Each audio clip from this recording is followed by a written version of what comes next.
పొరుగువారిని చూస్తూ విమర్శిస్తూ, పొరుగువారిని చూసి నీకు అర్థమైంది సగం, అర్థంగా అంది ఎంతో దాని గురించి ఎన్నెన్నో ప్రచారాలు చేస్తూ, దుష్ప్రచారాలు చేస్తూ నీ నోటిని దుర్నీతికి సాధనంగా వాడుతున్నావా?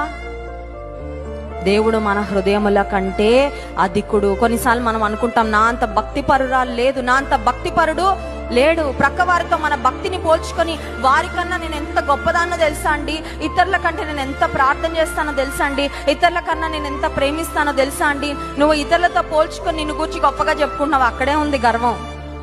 అవునా కదా? నువ్వు ఇతరుల కంటే మంచిదానివని ఫీల్ అవుతున్నావు, అదే పొరపాటు. ఎందుకంటే నిన్ను పక్కన వాళ్ళతో పోల్చి దేవుడు ఎప్పుడు మార్కులు వేయడు.